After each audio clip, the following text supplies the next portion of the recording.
Intambara ikomeje gukara muri Repubulika Iharanira Demokarasi ya Kongo, aho FARDC yongeye kwikora mu nda ikica abasirikare bayo 40 ikoresheje indege za Sukhoi 25. Abaturage bo muri Sake bakomeje gushinja ingabo za Repubulika Iharanira Demokarasi ya Kongo kwikora mu nda kuko ibitero byabereye muri Sake ku itariki 11 Werurwe ku munsi w'ejo wo kuwa gatandatu byibasiye ingabo za leta kubera ko bazitiranyije n'inyeshyamba za M23. Byarangiye iki gisirikare cya Kongo kirashe gikeka ko kiri kurasa umutwe wa M23, birangira 40 muri bo bishwe n'ibi bisasu byaraswaga n'izi ndege z'intambara za Sukhoi 25. Ku rundi ruhande hamenyekanye uko FDLR ihanahana amakuru na perezidansi ya Kongo.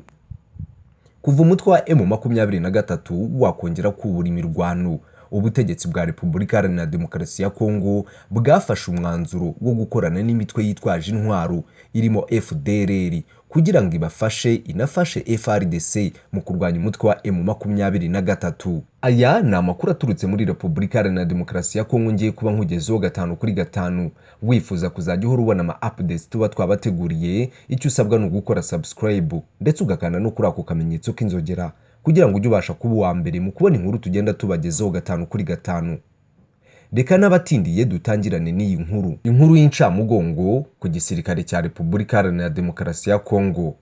FARDC yongeye kwikora mu nda yica abasirikare bayo 40 ikoresheje indege ya Sukhoi 25. Abaturage batuye muri Sake bakomeje gushinja ingabo za Repubulika Iharanira Demokarasi ya Kongo kwikora mu nda kuko ibitero byo mu kirere byagabwe ku munsi w'ejo ku itariki 11 Werurwe byibasiye ingabo za leta kubera ko bazitiranyije n'inyeshyamba za M23. Ibi si ubwa mbere bibayeho kuko n'ubugira gatatu habayeho kwibeshya kumeze gutya. Kuri uyu wa gatandatu saa 5 ingabo za leta ya Kongo FARDC zagabye ibitero byo mu kirere mu bice bitandukanye bikikije umujyi wa Sake no mu misozi iri hejuru yaho hagamijwe kubuza umutwe wa M23 kwinjira muri Sake. Ni ibintu bitari byoroshye nk'uko amakuru aturuka yitwa ku Rupanga bitangaza. Indege za kajugujugu zasutse ibisasu ku birindiro bya FARDC biri ahitwa kuri antene ndetse no mu birindiro bya FARDC.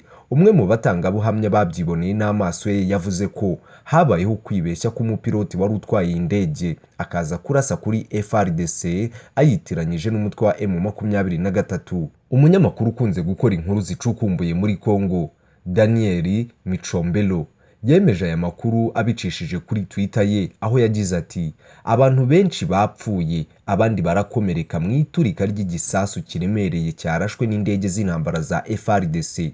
Iki gisasu cyangije byinshi gusa ntituramenya agaciro kabyo uko kangana. Si ubwa mbere habayeho kwibeshya kw'indege za FARDC kuko mu mashusho menshi yagiye akwirakwizwa ku mbuga nkoranyambaga habonekaga n'inka nyinshi zaguye mu rwuri zishwe n'ibitero by'indege z'intambara.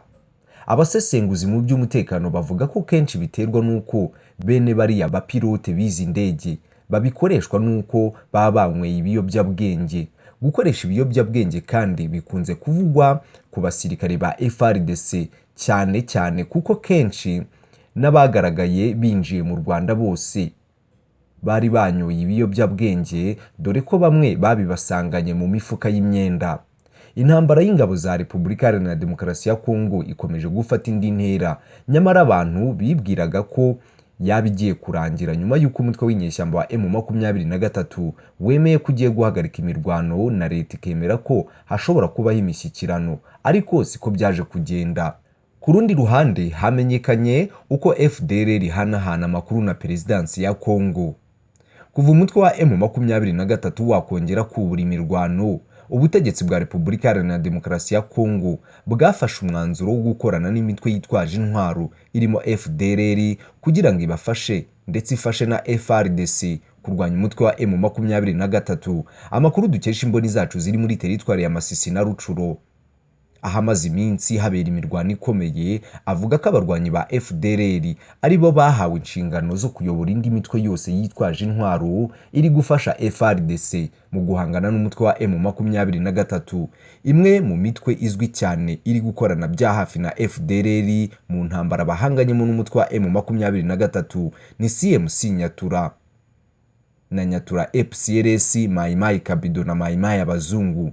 Biravugwa ko FDLR ifitiwe icyizere gikomeye na perezidansi ya Kongo bitewe nuko ari ipfa guhanyanyaza mu guhangana n'umutwe wa M23 mu gihe ingabo za leta bizwi ko zikizwa n'amaguru rugikubita. Ibi byatumye ubutegetsi bwa Kongo bushyiraho umurongo wuko buzajya buhanahana amakuru n'abayobozi bakuru b'umutwe wa FDLR mu rwego rwo kusaba icyo ugomba gukora n'ibyo ukeneye kugira ngo urugamba rurusheho kugenda neza, bitabanje kunyura mu zindi nzego za gisirikare zirimo n'ubuyobozi bukuru bw'ingabo muri Kivu y'Amajyaruguru. Kuri ubu abayobozi bakuru ba FDLR basigaye bivuganira by'ako kanya na Etat Majoro ya FARDC batarinze kunyura ku buyobozi bw'ingabo muri Kivu y'Amajyaruguru nk'uko byari bimeze mu minsi ya mbere y'urugamba.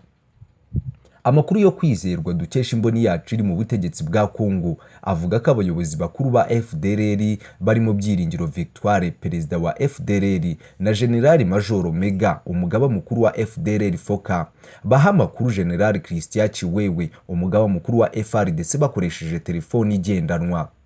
Lieutenant General Byiringiro aha General Christian Chiwewe amakuru y'uko urugamba ruhagaze n'aho rugeze, intwaro n'amasasu bikenewe, ndetse n'agahimbaza musiki k'abarwanyi ba FDLR bari gufasha FARDC n'ubundi bujyanama butangwa na FDLR kugira ngo FARDC irusheho guhangana n'umutwe wa M23.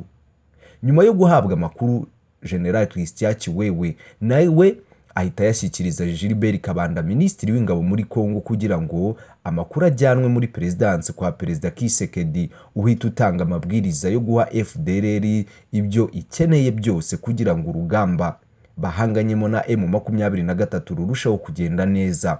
Ibi ngo byakozwe mu rwego rwo kwirinda akajagari mu guhanahana amakuru hagati ya FDLR n'ubutegetsi bwa Kinshasa no kwirinda ko byajya hanze bigasiga icyasha Kongo ku ruhando mpuzamahanga, cyane cyane ko abajenerali bo muri Kivu y'Amajyaruguru badakunze kwizerwa kenshi n'ubutegetsi bwa Kinshasa, bubakekaho kuba ibyitso bya M23.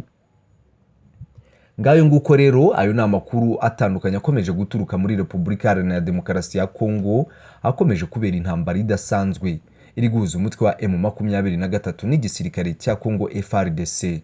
Wifuza kuzajya uhora ubona ama updates tuba twabateguriye, icyo usabwa ni ugukora subscribe ndetse ugakanda no kuri ako kamenyetso k'inzogera kugira ngo ujye ubasha kuba uwa mbere mu kubona amakuru tugenda tubagezaho 5 kuri 5.